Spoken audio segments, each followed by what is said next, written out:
e, portanto, as investigações prosseguirão com o escopo de identificar todos os restaurantes em São Paulo ou fora dele que estavam comercializando esse tipo de carne. O que quer dizer legado? Bom, o mais grave em termos de saúde pública para a gente é esses animais eles eram retirados das ruas, portanto, cães sem raça alguma, sem procedência. Esses cães, eles podem ter, por exemplo, estar contagiados de raiva ou qualquer outra doença contagiosa, e obviamente aquele que consome esse tipo de carne, né, ou seja, de origem duvidosa, está aí correndo um sério risco. Coisa legal. Pois bem, era uma prática rotineira, tá? Como eu disse, lá na frente do imóvel havia uma borracharia, também de propriedade da família. Esses animais eles eram capturados com auxílio de carne e ossos que esse casal jogava nas ruas, era levado para os fundos da casa, isso após haver uma encomenda. Eles eram mortos de forma cruel, com machados, tá? Eram utilizados maçaricos para queimar a pele, tá? E o pelo desses cachorros, como eles chamam vestígios. As carcaças, após a carne ser cortada, o animal ser cortado, eram queimadas, conforme pode ser visto aqui posteriormente, através de um crânio, no caso de um cachorro. Essas carnes cortadas eram colocadas num freezer e ficavam aguardando as pessoas irem lá para retirar. O que eles alegaram? Eles alegam que, no entendimento deles, apesar de saber a conduta ilícita que praticavam, não se surpreenderam, tanto que faziam isso há 3 anos. Quanto eles ganhavam por carne? O cachorro é importante e depois nós descobrimos que lá também havia gatos inteiros já congelados. O cachorro ele não era vendido por quilo, era por unidade. As encomendas e os contatos que nós fizemos com eles indicavam que o cachorro ele era vendido por cabeça. Explicava e dizia quantas cabeças. Que significava uma cabeça, cachorro. O preço variava de cachorro para cachorro entre 180 e 220 reais já limpo. Doutor, quem comia esse material? Você sabia que estava comendo carne de cachorro? Ou era subentendido nos cardápios? Com certeza tinham conhecimento.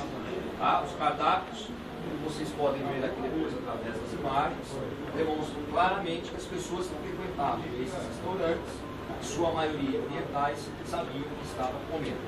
Portanto, dizer que além desses crimes praticados, previstos em lei federal, em leis esparsas e no próprio Código Penal, está aqui ao nosso lado o seguintíssimo deputado federal, o doutor Ricardo Trito, tá? Que foi um dos autores aí do projeto de lei estadual, lei essa que nos auxiliou muito hoje, que é uma lei que prevê e veda exatamente a matança desses animais para consumo. É importante salientar também que, apesar de ser uma prática comum no mundo ocidental, eles estando aqui no Brasil têm que se adaptar à nossa legislação. Exatamente. Poderia fazer uma comparação com a legislação da Holanda que permite, por exemplo, o consumo de entorpecente. O fato de um holandês vir para cá, o fato de culturalmente lá ele poder ficar fazendo uso de entorpecente, não o permite, não o possibilita de aqui adentrar e comprar entorpecente para consumir. Se no país oriental, onde esses indivíduos, esses estrangeiros vieram, estrangeiros esses que serão responsabilizados criminalmente por iniciativa desse excelentíssimo deputado federal, serão, se for o caso, extraditados do país de origem, obviamente que essas pessoas não podem, sob o manto dessa cultura que eles lá têm, querer aqui no nosso país praticar esse tipo de crueldade contra os nossos animais e consumir esse tipo de carne. Professora Paula, 4 pessoas. Os 2 casais são Sim, nós estamos responsabilizando inicialmente os proprietários, tá, de cada restaurante.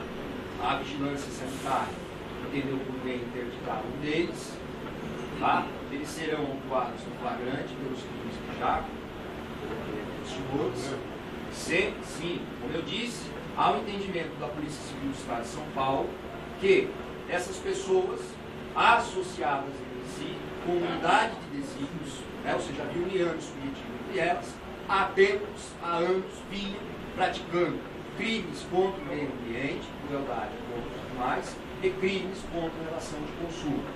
E ressalto, mais uma vez, o nosso respaldo maior também aqui, principalmente no que diz respeito às infrações administrativas pelas quais essas pessoas estão sendo autuadas, se dão com base na lei estadual de autonomia do nosso excelentíssimo deputado municipal.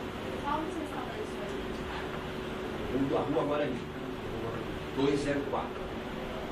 O da Rua Silva Pinto, é importante que se diga, foram apreendidas peças de carne nos locais.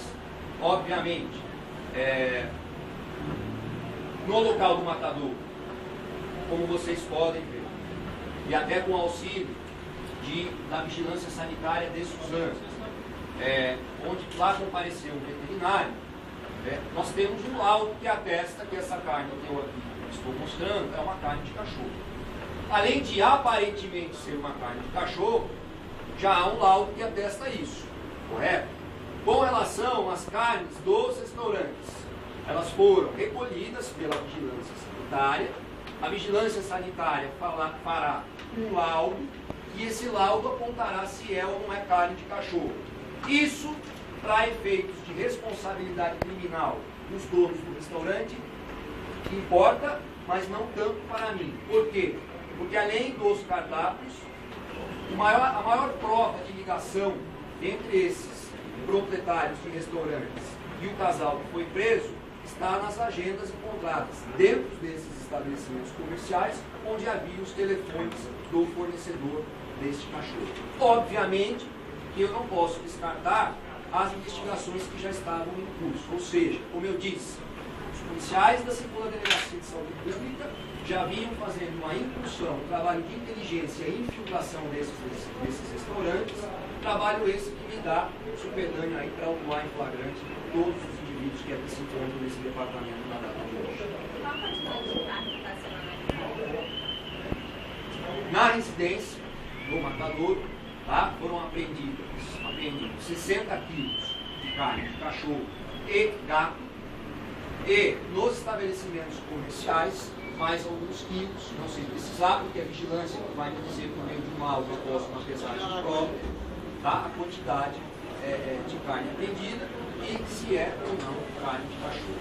Importante que se diga, essas carnes eram só solicitadas por encomenda, ou seja, ele não, apesar de aí as investigações levarem a crer que ele comercializava apreendida, que ele matava cerca de 10 animais por semana, as investigações vão dizer de forma mais concreta que periodicidade isso acontecia e, como disse, essas carnes, esses animais fizeram atrair no meio de ossos e outros tipos de carne, os animais eram mortos após as pessoas proprietárias desses estabelecimentos entrarem em contato com o senhor Roberto, com a senhora Mazeli, solicitando a carne de cachorro. São várias raças. Então, inicialmente, o que nós podemos dizer é que esses animais não têm uma origem, não têm uma raça. Nós não podemos afirmar que esses cachorros vindos das ruas poderiam ser cachorros perdidos de alguma residência, portanto, de raça, ou poderiam ser cachorros advindos aí da rua mesmo, sem qualquer tipo de procedência. O risco de contrair uma raiva É enorme, conforme a própria vigilância sanitária nos informou no local dos fatos, no local das apreensões. Os cachorros vivos que estavam no local eram do casal ou estavam lá para ser abatidos também? Não, os cachorros que lá se encontravam eram, segundo a família, da própria família, segundo o veterinário da vigilância apurou, eram cães vacinados, portanto, em princípio, não destinados ao abate. Mas a vigilância sanitária entendeu por bem dar o destino a esses cachorros que vão saber posteriormente. Por quanto era comercializada a carne? Por quanto era comercializada? A carne não é